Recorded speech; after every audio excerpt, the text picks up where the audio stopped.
Halo, Assalamualaikum warahmatullahi wabarakatuh. Baik, pada video kali ini kami akan membahas tentang apa sih alat ungkap masalah umum itu. Langsung saja simak videonya sampai habis ya. Yang pertama, kami akan menjelaskan konsep dasar alat ungkap masalah. Prosedur tetapi alat untuk mengkomunikasikan masalah klien kepada konselor atau guru pembimbing. AUM umum merupakan alat ungkap masalah umum yang dibentuk dengan 5 format, yaitu format 1 untuk mahasiswa, format 2 untuk SLTA, format 3 untuk SLTP, format 4 untuk SD, dan format 5 untuk masyarakat.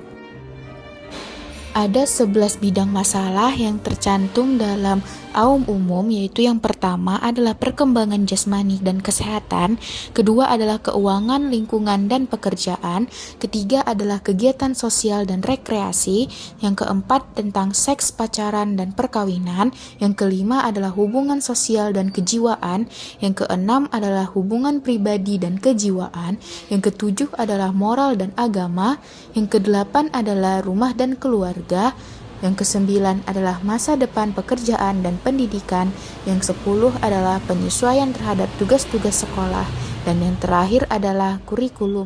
Alat ungkap masalah format 1, yang pertama, komposisi dibuat sesuai dengan kehidupan mahasiswa pada umumnya. Masalah yang tertera pada alat ungkap masalah format 1 adalah bidang-bidang masalah yang biasanya dialami oleh mahasiswa dan mahasiswi.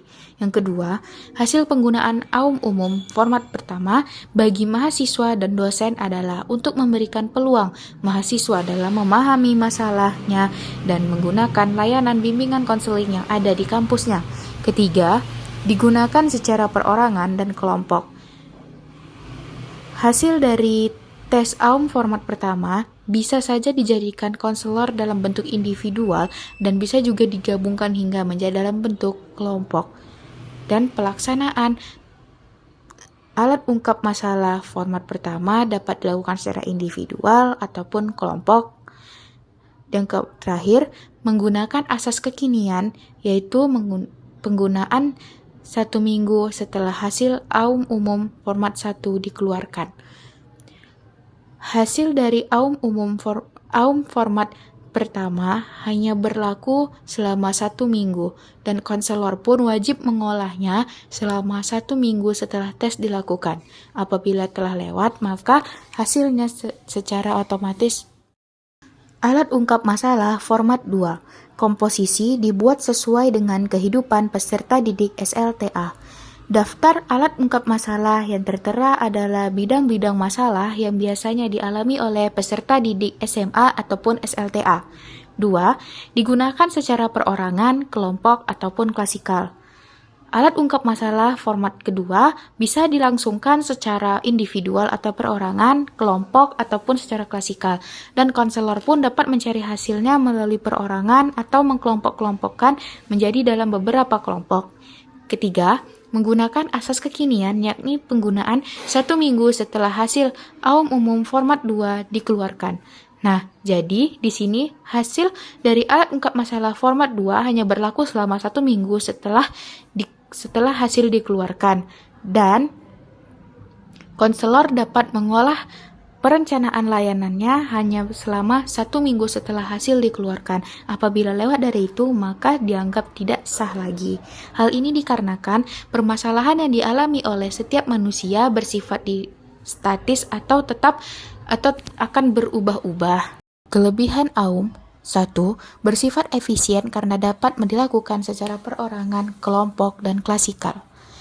Dari kelebihan yang pertama ini, tentunya sangat berguna bagi konselor, karena dengan kelebihan ini, konselor dapat waktu singkat untuk memperoleh data-data yang banyak dari konselinya.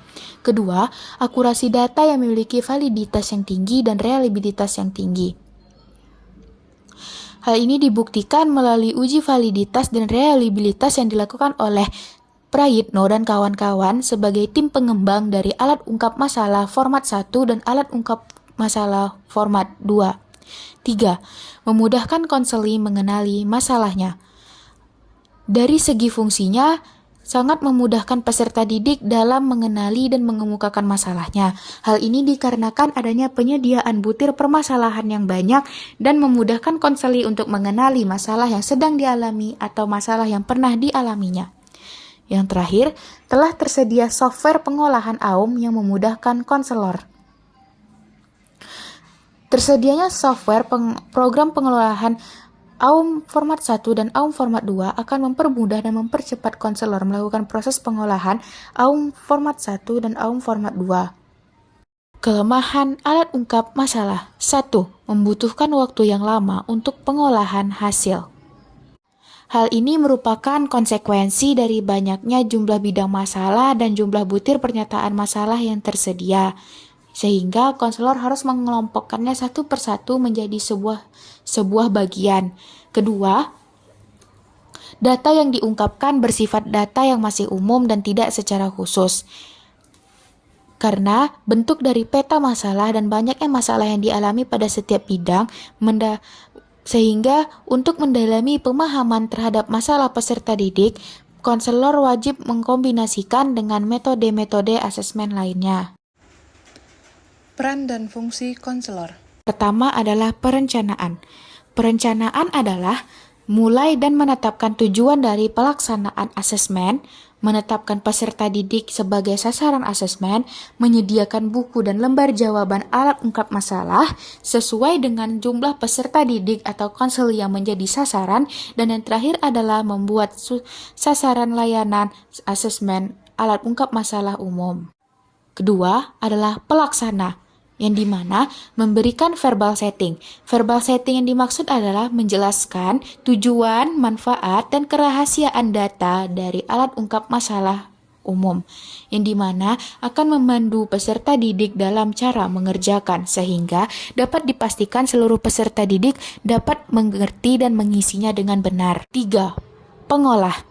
Konselor melakukan pengolahan data mulai dari menghitung hasil dengan menggunakan format yang spesifik, memberikan peringkat persentase, membuat grafik persentase, dan membuat deskripsi analisis kualitatif hasil alat ungkap masalah umum. Terakhir adalah melakukan tindak lanjut. Melakukan tindak lanjut dari hasil asesmen dengan membuat program-program layanan bimbingan dan konseling yang sesuai dengan kebutuhan. Kemudian, ada pengadministrasian. Yang pertama, melakukan perencanaan. Dalam melakukan perencanaan, ada beberapa tahapan. Yang pertama, menetapkan waktu. Yang kedua, menyiapkan buku AUM peserta didik. Yang ketiga, menyiapkan lembar jawaban. Dan yang keempat, menyiapkan ruangan dan perlengkapan. Kemudian, langkah kedua yaitu melakukan pelaksanaan. Dalam melakukan pelaksanaan, ada beberapa tahapan. Yang pertama, memberikan verbal setting. Yang kedua, memberikan instruksi pengerjaan AUM. Dan yang ketiga, memastikan ketetapan konseli dalam mengisi AUM. Kemudian, langkah ketiga adalah melakukan pengolahan hasil. Yang pertama, melakukan penghitungan hasil secara kuantitatif. Yang kedua, melakukan analisis secara kualitatif, dan yang ketiga, pengolahan dilakukan dengan format khusus. Pengolahan hasil pengerjaan alat ungkap masalah dapat dilakukan baik dengan cara manual ataupun dengan mempergunakan program komputer. Cara kedua itu lebih efektif dan efisien. Yang pertama, pengolahan hasil pengerjaan AUM dari data individual. Secara individual, hasil AUM diolah dengan mempergunakan format terlampir. Dalam format itu, semua masalah siswa secara individual dikelompokkan ke dalam 9 bidang. Pengelompokan ini akan sangat mudah dilakukan karena pada lembaran jawaban, nomor-nomor item AUM telah ditempatkan sedemikian rupa menurut bidang masing-masing. Pengolahan awal ini ditandai dengan memindahkan nomor-nomor item yang ditandai oleh siswa dari lembaran jawaban ke format pengolahan individual. Dari pengolahan ini akan diketahui, yang pertama, jumlah masalah masing-masing bidang masalah peserta presentasinya.